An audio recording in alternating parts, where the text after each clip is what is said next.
happy to be here.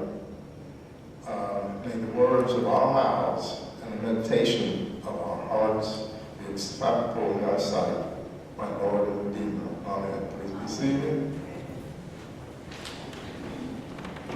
After briefly giving you some background information, I'm going to come out of the pulpit to the congregation to give individual comments so that we can have a more complete and robust sermon. And hopefully you will remember better because of group participation. This is the third time that I have gotten this gospel reading for a sermon. My first 2007 sermon focused on Martha's expectations of Mary. My second 2013 sermon focused on Martha's expectations of herself. Today's sermon focuses on Jesus, the arbitrator. And Jesus begins his answer to Martha's request with love, explaining why she is really making the request for Mary's help. And he said, "Martha, Martha, you are worried and distracted by many things." Then Jesus finishes by ruling 100% in Mary's favor. He says, "There is need of only one thing. Mary has chosen the better part, which will not be taken away from her." In other words, as long as he is teaching, she is to be left alone. This 100% one-way ruling seems very bold to me, and is the focus of my sermon titled, "Making Bad News Good." Making bad news good. I'll begin with the discussion of an incident I witnessed in a high school discipline office as I visited one of the school's Chicago police officers to discuss a student. Suddenly, a seated male violently hit the table where he was seated with his fist and jumped up using profanity. The officer to whom I was speaking instantly looked to assist his partner, who was agitated young man. The student came close to being handcuffed and sent to the station. The cause of his anger was the school's failure to suspend the boy he had attacked and fought earlier. Less than an hour before my visit to the discipline office, this boy had run up behind an unsuspecting classmate and began punching him. This attack, however, was witnessed by one of the school's Chicago policemen who happened to be nearby. Previously in Grammar Middle School, whenever the student was caught fighting, both he and the other student were automatically suspended. He now felt he was being mistreated because he was the only one being punished for his unprovoked attack on his classmate. Now I'll review another experience I had where the automatic suspension was applied. In the middle of the term, I received a new student evaluation class. She was a mannerly honor student. My only announcement that day was to ask anyone experiencing harassment by a classmate in school to see me after class. My announcement was due to my noticing that harassing incidents had increased. It was my intention to verify the harassment, arrange a schedule change to separate the involved students, and document the problem to the security. My new student was the only one to see me after class. She told me about the situation in her afternoon biology class. One girl in this class was harassing her so much that the teacher had reassigned their seating to put distance between them. Since the biology class was next door to the lunchroom, and I had lunch right after division, I stopped out to see the teacher. That day, The biology teacher totally verified my new student's story. He further informed me that he felt that the reasons for the harassment were the new student's desire to attain academic excellence by scoring well on tests, quizzes, and homework, and the jealousy for her appearance and intellect. Also, he said that the harassing student was a guy leader who did not want to study nor do homework. Biology teacher agreed to cooperate with me in getting class schedule changed that would place the new girl in a different biology class and document the guy leader's behavior for the security department. Later that day, I was surprised to learn that my new division student had been suspended for fighting in her afternoon biology class. Immediately, I went to the biology laboratory and was told by the teacher that at the beginning of the class, he had again changed seating, separating the two girls even more. However, the guy leader walked all the way across the lab to the seated student, and she kicked him. The biology teacher enthusiastically agreed to join me in an effort to get the new student's suspension rescinded and have her assigned to a different biology class. I didn't call the new student saw me got the mother. I told her the plan to rescind the suspension and change the class. The mother sounded like she was in tears. She thanked me, but said it was no use. Then she explained why. The year before, the same girl harassed her daughter, so they sent her to her father in Kentucky to go to school. When a similar situation developed, she came back to Chicago. Additionally, the gang leader lived in the same block where they lived, and the mother feared for her daughter's safety. The daughter was leaving Chicago that night on a Greyhound bus back to Kentucky and her father to try another school. It looks like the gang binders are getting the public school discipline system in two ways. One, it produces anti-education soldiers who feel it is in their best interest to attack nerds and regular students so they can avoid any unpleasant academic career. Two, it destroys and discourages academic achievers who also serve as local role models. Bad news, right? I would say yes and no. The yes is easy. Who favors misguided gangbangers to sabotage our educational system? The no is not so clear. You have to look closely and analyze things.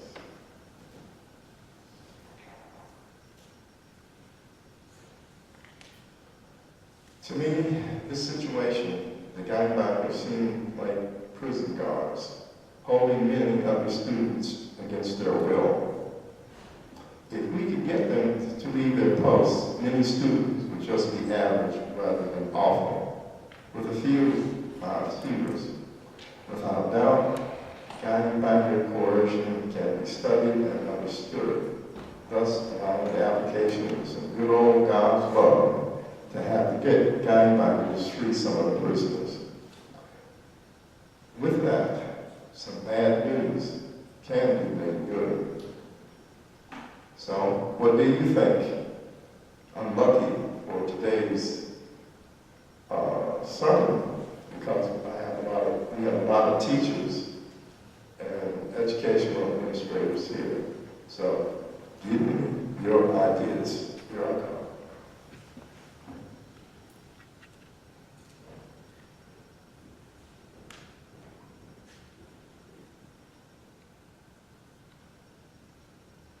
Jim, I ask you to once again summarize what you meant by the good side of the gangbangers, the opportunity for us to love them. Is that what you're saying? Yeah, and that's important, I think.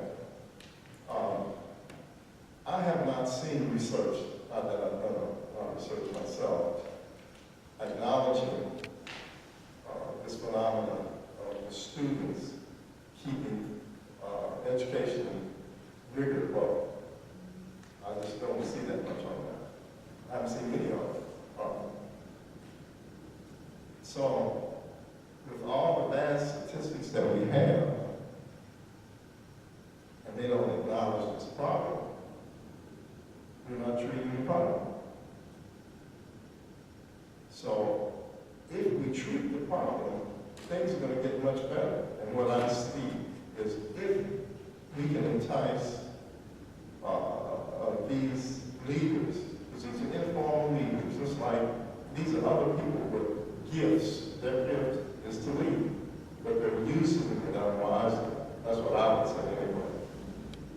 If we could just take care of that one little problem, I see where things will just get better, because the kids don't want to be slaves to the gangbangers in school. That's a lot of their time. They'd rather just be kids. And so what I'm thinking is, we would get kids acting like kids, which, mischievous here and there, but still going along basically with a program, maybe not performing well, but at least performing at some minimal level. Not fighting all the time, all that kind of stuff. And I don't think we can solve that problem by cracking the heads of the gangbangers. We got to make it fun for them too. After all, their gift is leadership. We need to find a way to honor their gifts and get them to go along with the system rather than fight it so much. Does that make sense? Yes, it does make sense. And what you're suggesting is you have never, in all of your years as a secondary instructor or administrator, you've never seen that kind of program exist in Chicago public schools, or any research on that? No, I haven't. What I have seen is some outside people try to do that sometimes, but it's not nearly enough. Now, I see some people wrenching in their seats. Come on, say what you want to say. You don't have to agree with what I said.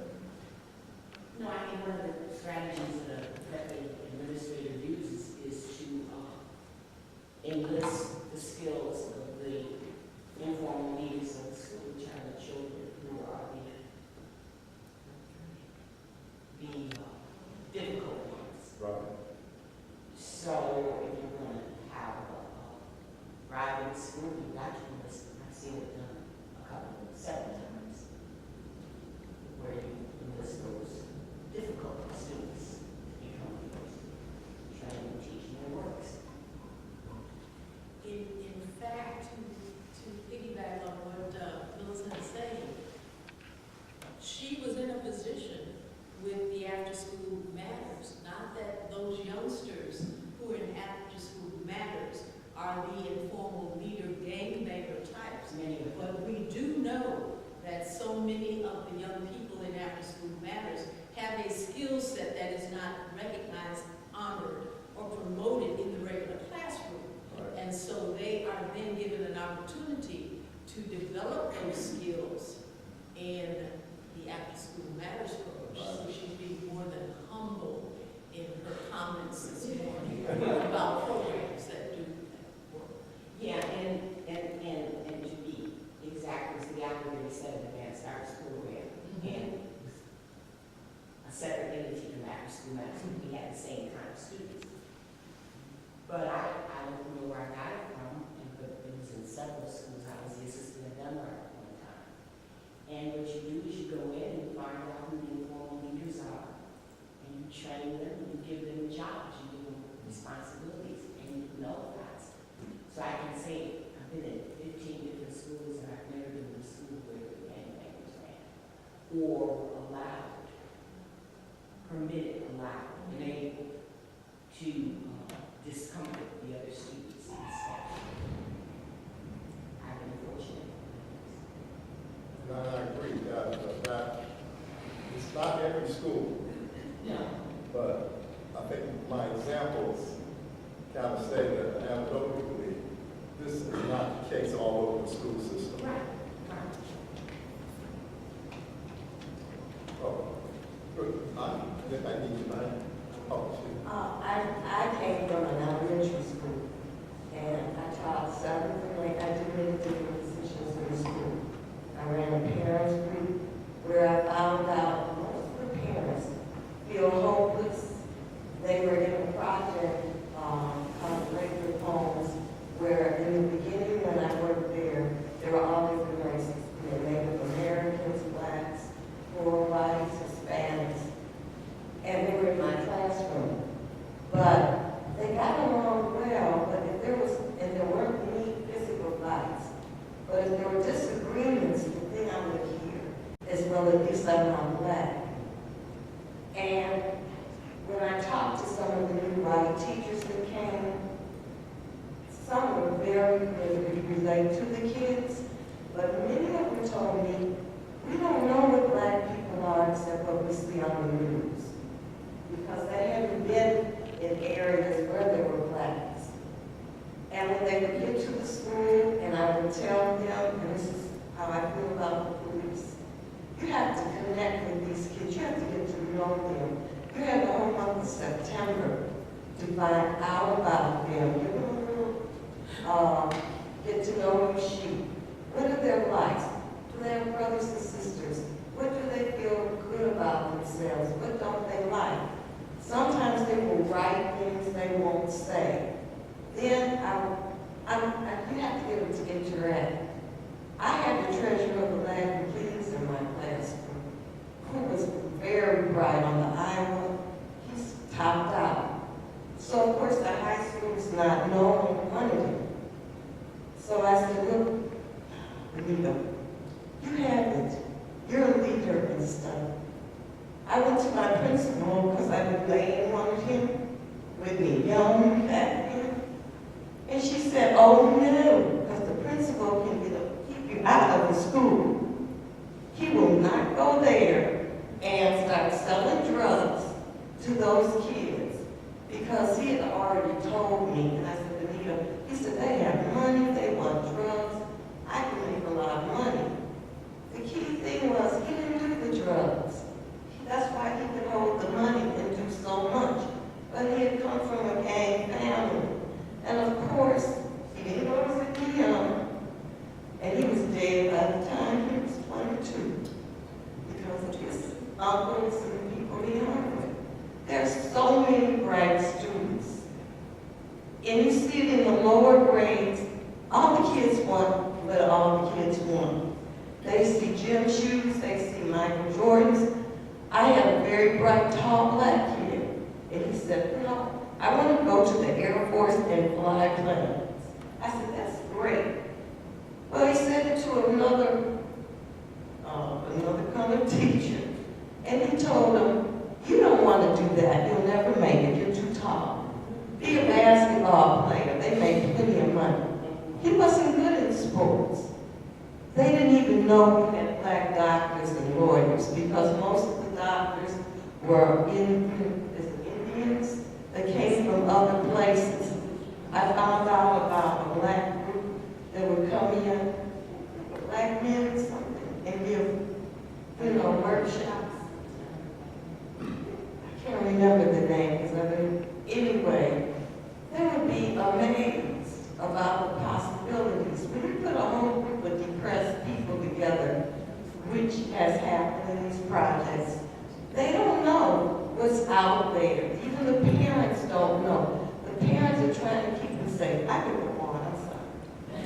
But I believe the police, if they even tried, they have these preconceived ideas, because we used to have police for security guards, because certain teachers were afraid to go out the building, because if they saw a man of color, they would come back and say, there's suspicious people out there. We knew suspicious was a code word. And then the police officer, he would know immediately if you said this one is having trouble. Instead of talking to him, I'm watching you. Do one thing.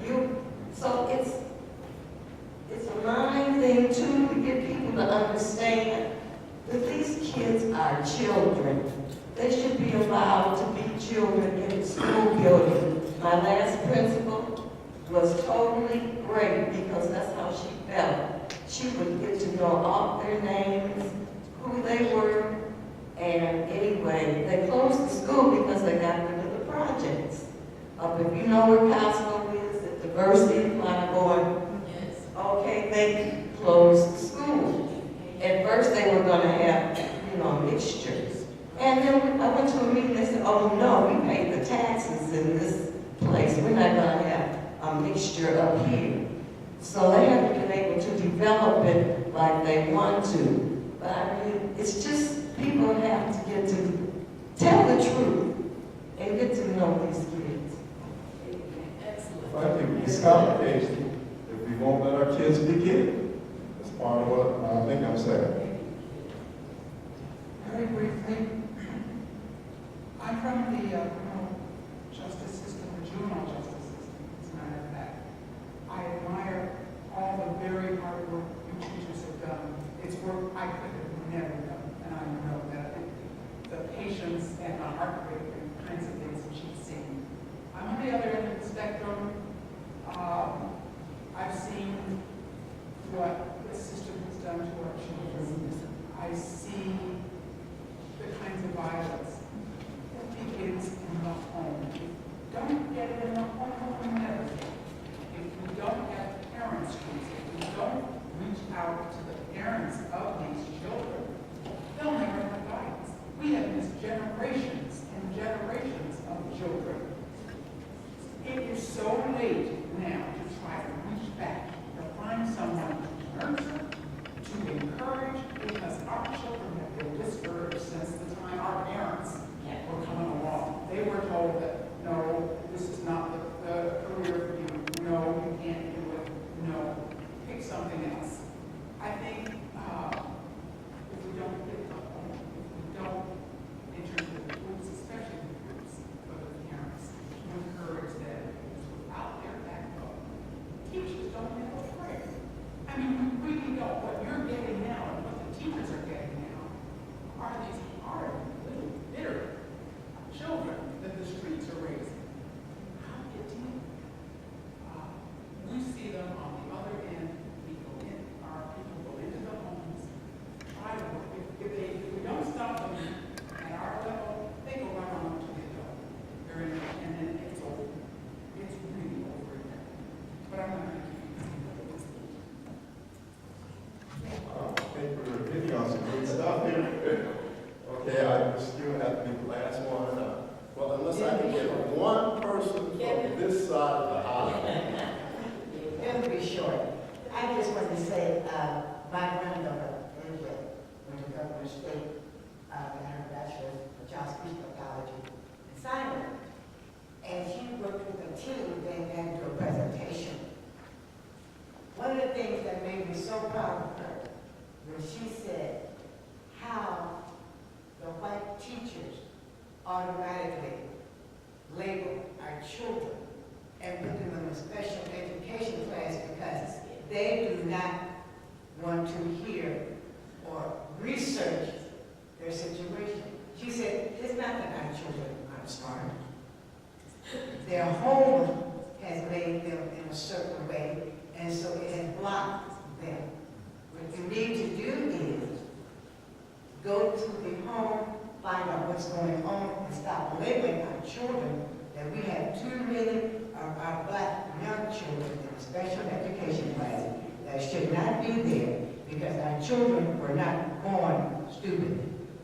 They just need development, and the right ones need to do it. And the response, she got, her whole team got an AA out of that class because no one had ever spoke in that manner in regard to our, our black young children.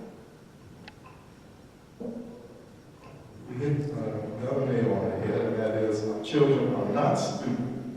Matter of fact, they're so smart that they need our system and get away with it. Anybody over here have any learning system? Kevin had his hand up, teacher. Kevin in the back. He had his hand up. Oh, I'm sorry, I didn't see you. I can't hear, I can't see. Well, I don't know how people some of my opinions are going to be, but like some of the things that are going on is, I mean, I went to Chicago public school in the 60s and 70s, and back then it was like zero tolerance for a whole lot of things. So if you were fighting, you were gone. If you were doing this, you were gone. So typically in schools I went to, you were able to go in there and get an education and not have to be worried about all kinds of miscellaneous things happening. And I think part of that was because in the school, I forget the name, I think it was called Montefiore or something like that. But it was like a prison school.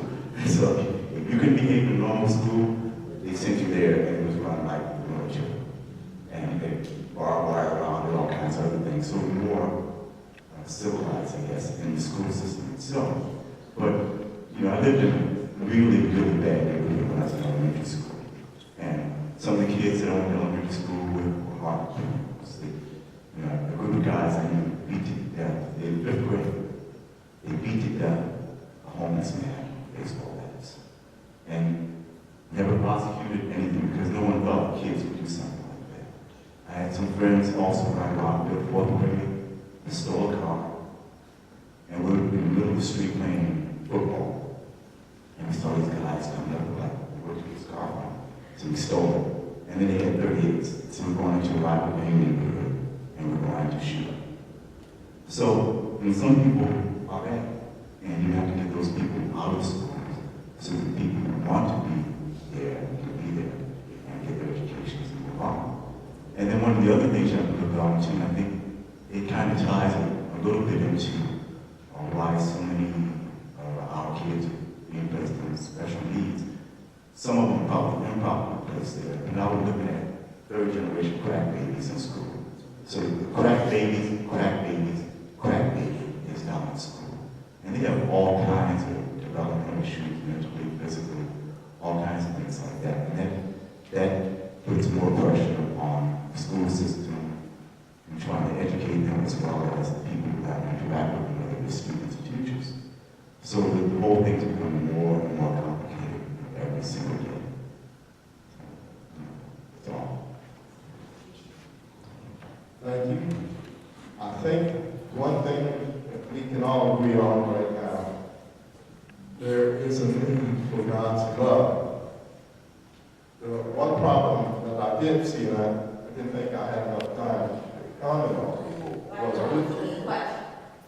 oh, thank you. I was going to fall over that. That was embarrassing. One of the problems with automatic suspension is that it doesn't look at everything. What it does, it makes it easy administratively to take action. But we cannot beat people into being good. We might be able to love a lot more people into being good than to be good. And we're using coercion to try to keep kids from fighting in this case. It's not working. These kids don't need coercion. What do they need? Some of God's love. We cannot make people do good things by beating them. You gotta love them. Did I answer? Oh, okay, thank you. The kids of my age, we're more based off money, we like that type of stuff. So we need to see success, real success inside the business world. But they like to keep the system and everybody, like the white people, they like to keep the black success hidden. They don't put it on the news. You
The thing that I thought of as I was listening to the presentation is that this child who was bullying the young girl in class wasn't born a bully.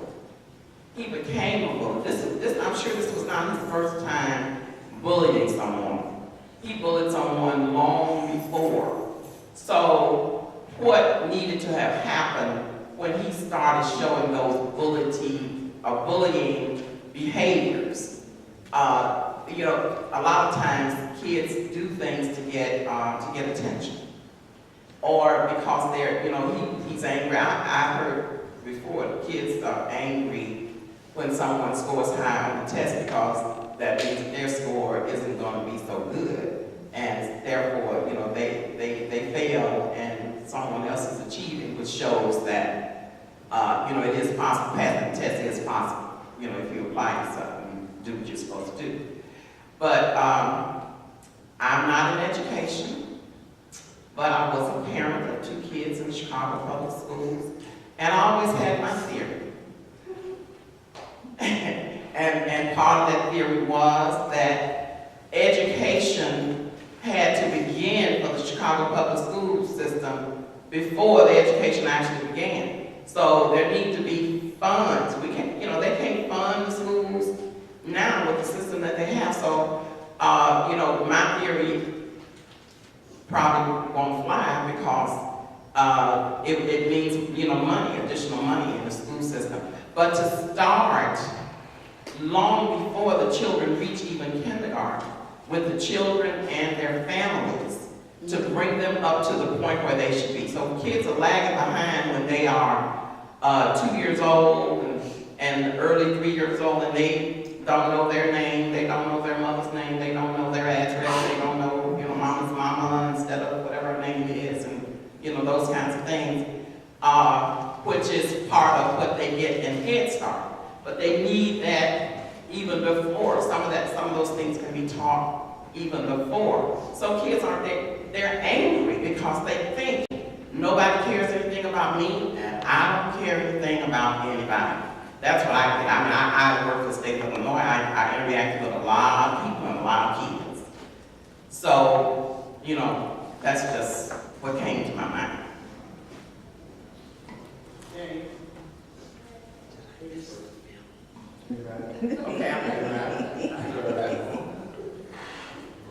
Wow. So I interpret this a little bit, given the scripture, and given the Lord's or Jesus's response to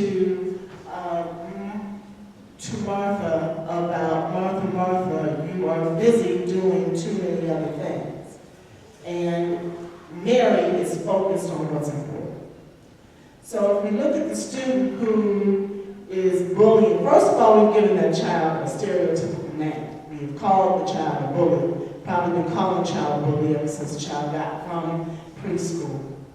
And so, and the parents, you know, we're not talking about the parents and God's love and what the implications of God's love is for the children in our school systems, whether they are rappers or whether they are scientists or good in biology or whether they are whatever it is that they're doing. I think we talked about, I think Al brought up in one of his sermons is that, and Father talks about all the time about how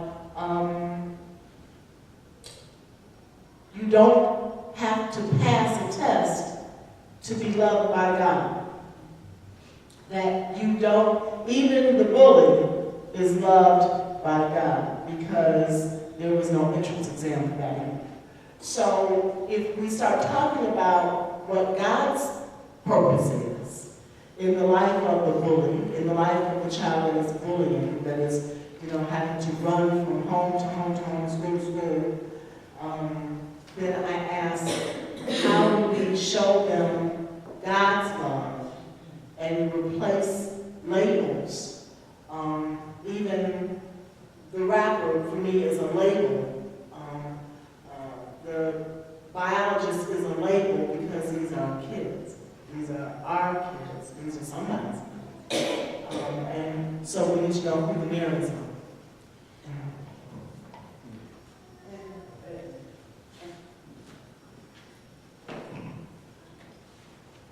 Good morning. I'm going to speak to this from many different experiences. This is in my life, an early childhood teacher. I taught Head Start, I taught state pre-kindergarten. That is what my background and one of my first degrees was in. So I come to you from that level with the little bitty babies. Then as I moved up, I became the what? The assistant principal. And what happens to the assistant principal? He becomes the disciplinarian. So I had to work with the children of all ages from kindergarten on up until they left me in the elementary school. Then I moved into another administrative spot where I was in central office, and you want to call them my children, but they were not my children, but they were the adult teachers and support staff. So I had those that still had to be watched and disciplined and all this. So my experiences are all dealing with having to see what happens to this little child. Remember, I'm coming from the 3-year-old all the way up to those that retire like me at 62. So we have a level here. And it is all built on your experiential background. Mary talked about that. But we in the public school system cannot discipline with God because of what? The separation of church and state. Thank you. So it comes to us to have to talk to those parents of those children and do it with love and let them see. This is what I take pride in, having been able to reach those parents so that they could then try to get it to their children. When I get a one-on-one, I'd say, now look, I don't want to see you coming up in here anymore, and don't you dare ever hit that child again. I hear about it, because I'm not pulling you in. I love like that, but look very well, I couldn't pull anybody in. But this is the only way that I could see that I could do it. And that was in my area of being back to here, Martha and Mary. I have been accused, and Cheryl sitting back there calls me, okay, Martha. Then other times I know I have a dual personality. So therefore, don't shake your head. Yes, I want us here in the church to be able to see those children and say to them, we love you. And this is how we're going to help you. Okay?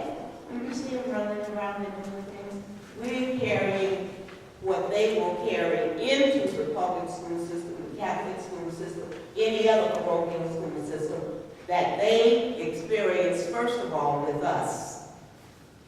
So yes, Jim, coming back, what can we do when that child reaches the stage that you're talking about and they still go into the assistant principal's office? That is up to us that work with them there and here to say, we love you because you're God's child. And I wouldn't be here if it were not for the good Lord. And so I'm going to try to get you. And you have to do it. You can't come at it straight out. Very well, you got to give that look and say, okay. But they know that you're doing it with love. That's all I'm going to say.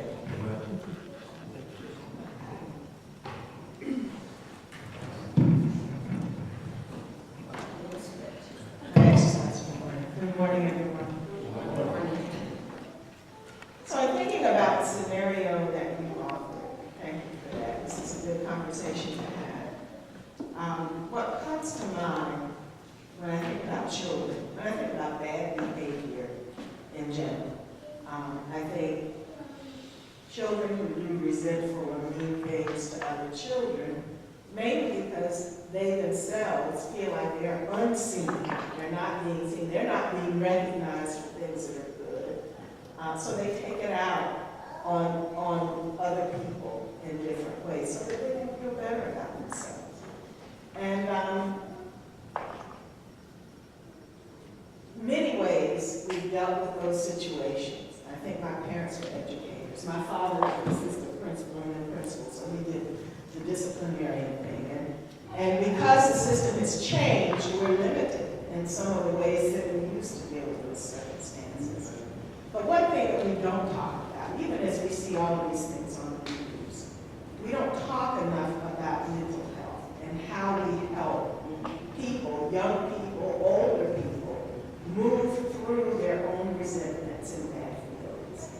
And I think when you know you have a bully in the class, you know you have a child that's troubled for one reason or another, it goes beyond them just hitting on or being mean to another child. It has something to do with their own environment and how they feel about themselves and how they're being treated.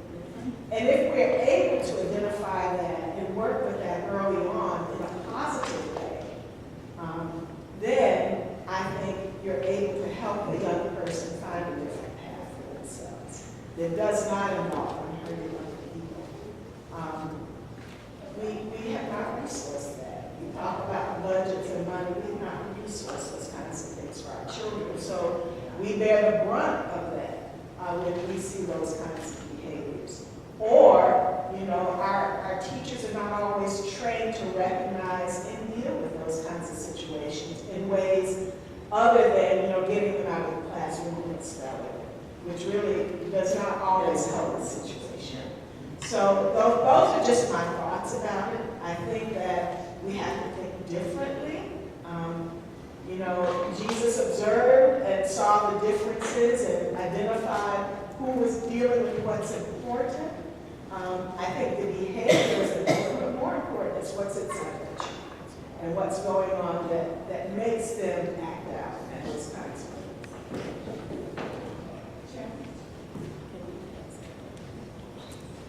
Two more and that's it. Yeah. I'm going to yield my thoughts.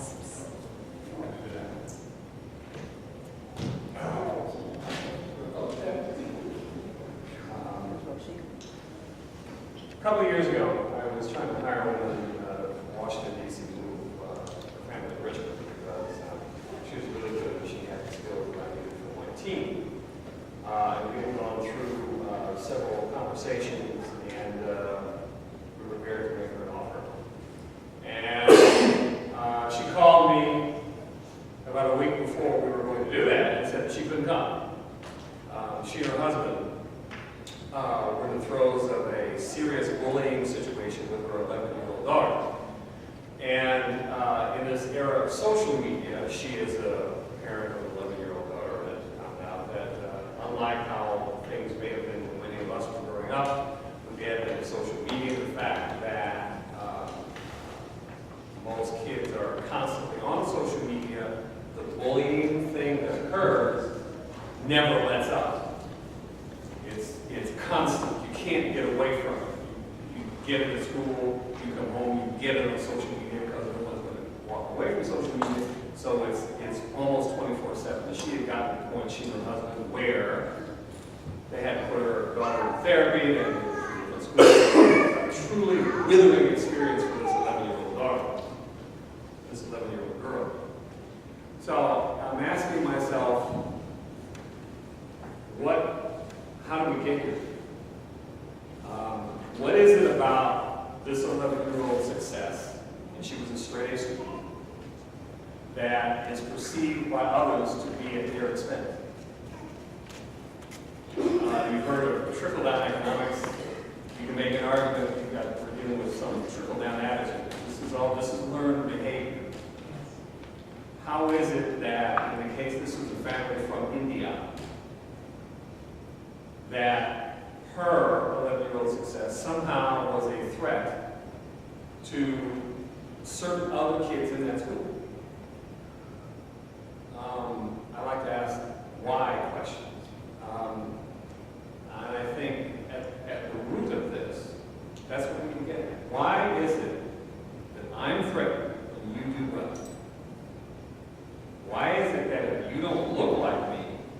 I'm especially threatened if we do well.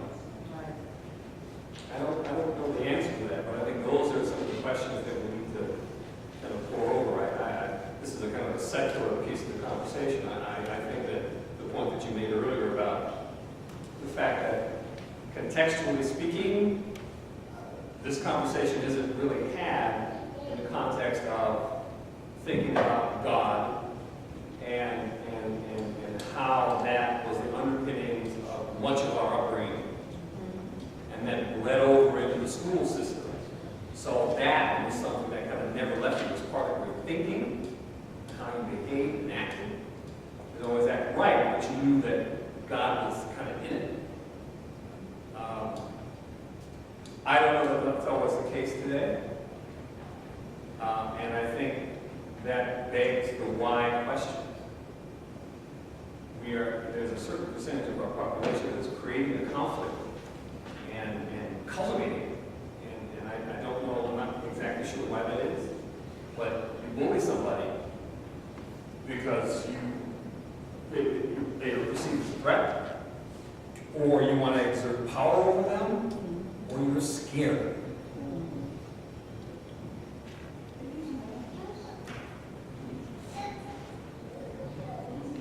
See what I have all the other ministers talk to.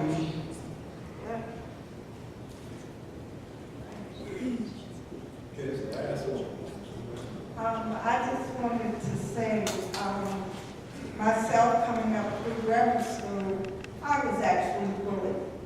I went through my teachers having to let me leave school early and finding ways to get me out before they were pulling my hair, hitting me, all of that. That was the only time that in my life that my parents ever had to come up to school for me to see my teachers. They never had any problem out of me.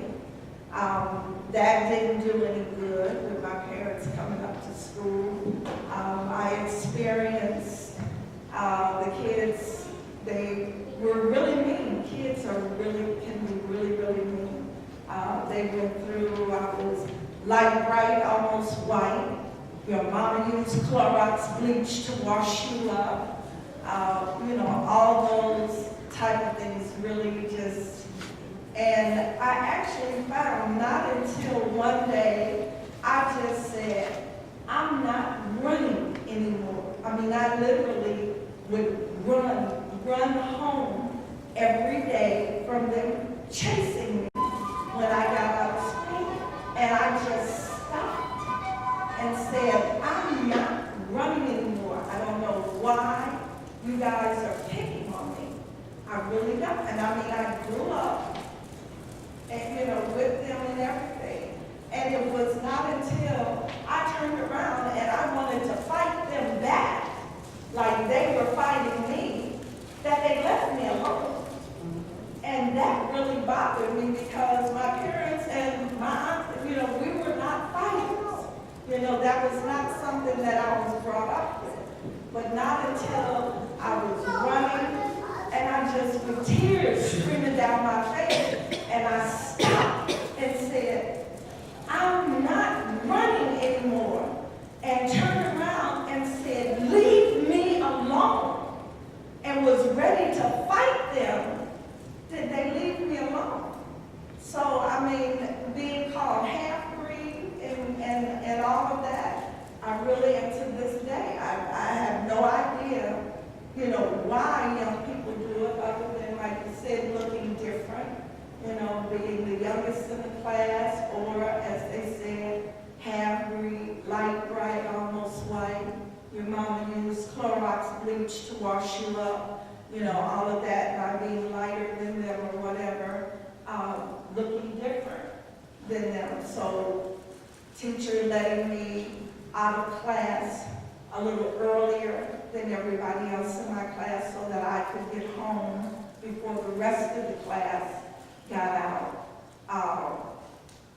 One of the girls in summer school decided because the teacher let me collect the money for chocolate milk at lunchtime, that she and her friends were gonna stay in from recess and want to fight me, and afterwards, because I collected chocolate milk money, come on now, and until I hit her with the wet rag, leave me alone, I don't want to fight you, you're crippled, leave me alone. So, but, and it's not getting any better, so, but.